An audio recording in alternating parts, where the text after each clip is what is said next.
Hi hello नमस्कार, मी कोमल. आपले channel आरुद्रस blog मध्ये तुमचे सर्वांचे मनापासून स्वागत आहे.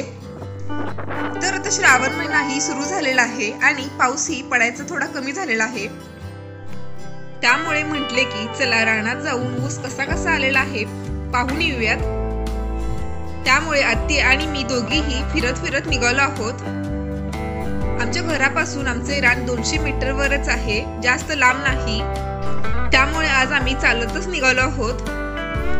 आता दुपारचे 12:30 वाजलेले आहेत आणि आम्ही दोघींनी घरातले सर्व काम आवरून आता रानात चाललो आहोत. आणि आरुद्रा ही आता शाळेत गेलेली आहे. आता ती दुपारी 2 वाजता येणार. ती यायच्या आधी आम्ही रानातून जाऊन येणार आहोत. तर हा आहे आमच्या रानातील कॅनलवरचा पूल. आणि पाहू शकता सततच्या पावसामुळे किती इथे पाणी साठलेले आहे. पाऊस पडल्यामुळे रानातील रस्त्यामध्ये खूप चिखल होतो, त्यामुळे जाता येत नाही. पण आता कॅनलवर थोडे वाळलेले आहे. हे जे कॅनल मध्ये पाणी दिसत आहे ते कॅनलचे नसून पावसाचे पाणी साठलेले आहे.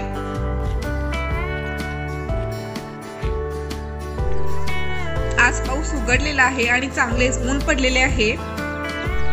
आम्ही दोघीही निवांत चालत चालत चाललो आहोत.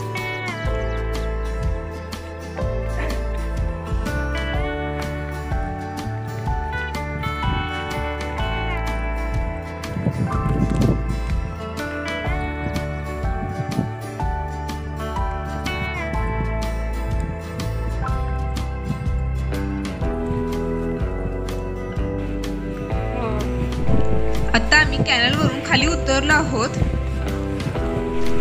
आणि इथेच पुढे कारखान्याची विहीर आहे.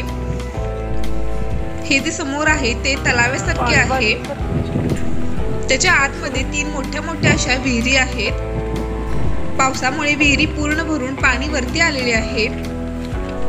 आणि पाहू शकता पावसामुळे भरपूर अशी अडचण झालेली आहे. तर जिथून आमचे रान लागते तिथून रस्ता पूर्ण स्वच्छ असा आहे. आणि पहा आम्हाला जाता आता काय दिसले.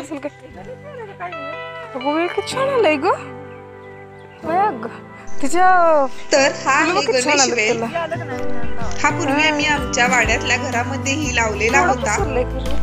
आणि इथेही पाहू शकता किती भरपूर असा हा पसरलेला आहे.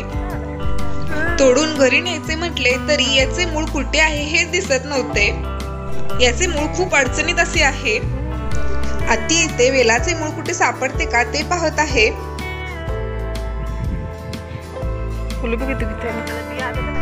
आणि याला पाहू शकता किती छान अशी लाल कलरची फुले आलेली आहेत. दिसायला ही खूप छान असे हे दिसत आहे.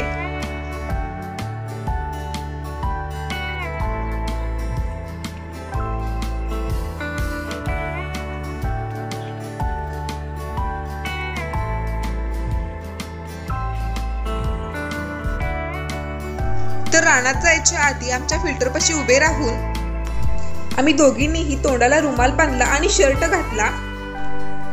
तर तुम्ही म्हणाल आम्ही असे का केलेले आहे. तर इथून पुढे सर्व आमचा ऊस लागतो.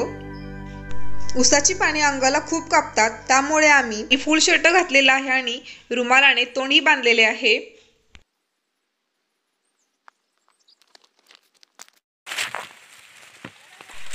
माझ्या मागे तुम्ही पाहतच असाल ऊसाच्या कडेने आम्ही हत्ती घास लावलेला आहे.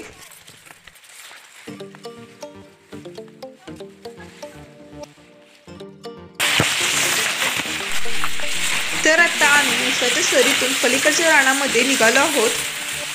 आणि इथेही जाता जाता आम्हाला काय दिसले पहा. तरी छोटी छोटी अशी किडे तुम्ही पाहतच असाल. हे दिसायला अळीसारखे असतात. याला तुमच्या इथे काय म्हणतात हे मला कॉमेंट बॉक्स मध्ये नक्की सांगा. आमच्या इथे आम्ही याला पैसा किडा असे म्हणतो. कारण याला हात लावला की तो पैशासारखा गोल करून बसतो. तर मगाशी जे बारीक बारीक किडे होते त्यातलेच हे मोठे किडे आहेत.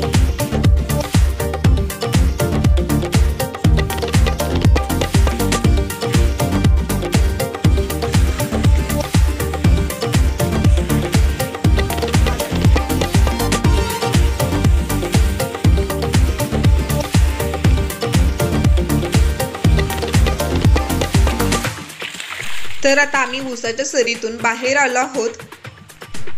हे आमचे पडाक रान आहे। यामध्ये आम्ही गहू केला होता आणि आता यामध्ये आम्ही दिवाळीत ऊसाची लागण करणार आहोत।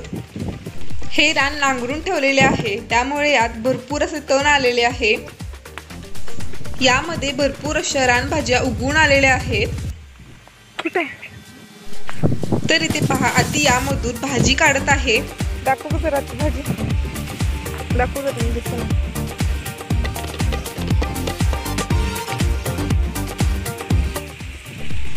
तर ही पहा, आतीने जी आता भाजी काढलेली आहे ती आहे कुंजरची भाजी। चला तर मग आता मीही यामधून कुंजरची भाजी हुडकून काढते, पण एक अडचण आहे, यामधून कुंजरची कोणती भाजी हेच मला कळेना। तर आतीने दाखवल्याप्रमाणे यामधून मी कुंजरची भाजी हुडकत आहे आणि बघा फायनली मला यामधून कुंजरची भाजी सापडली। कारण एकसारखी दिसणारे पाने भरपूर अशी होती, त्यामुळे कळतच नव्हते की कोणती कुंजरची भाजी। तरी ती मला एकाच ठिकाणी भरपूर अशी भाजी सापडली। तर कोणी कोणी अशी रानामधून आपल्या कुंजरची भाजी काढून खाल्ली आहे, मला कमेंट बॉक्स मध्ये नक्की सांगा।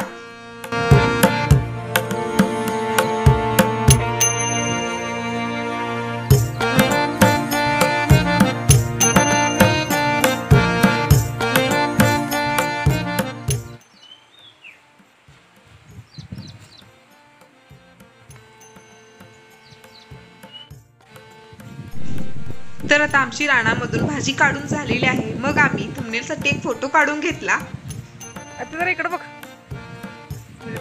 की टाकले ते थंबनेलसाठी तर मागे तुम्ही पाहू शकता वाऱ्याचा किती भरपूर असा आवाज येत आहे आणि चिमण्यांचा चिवचिवाटाचाही आवाज येत आहे। तर रानामधून आम्ही भरपूर अशी भाजी काढली। आता संध्याकाळी जाऊन मस्त त्याची भाजी करणार आहोत। ताज्या ताज्या रानभाज्या खायला खूप छान लागते। तर भाजी घेऊन झाल्यानंतर आम्ही परत घरी जाण्यासाठी निघालो।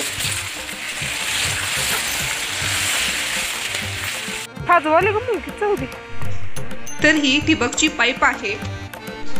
या पाईपला ठिबकच्या सर्व काळ्या पाईपा जोडलेल्या असतात, त्यातूनच सर्व रानामध्ये पाणी पडते। त्यामुळे आम्ही इथे थोडा वेळ थांबून कुठे काही निघालेले आहे का हे चेक केले।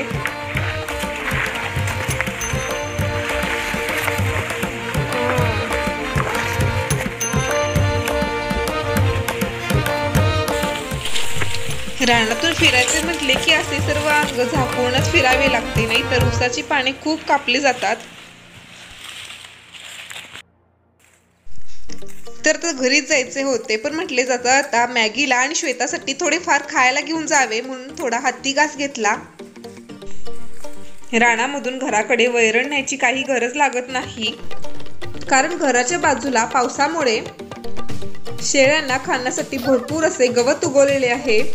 पण आलोच आहोत आता, तर म्हटले हत्ती घास घेऊनच जाऊयात। मग आता थोडा हत्ती घास कापला आणि घरी घेऊन गेलो।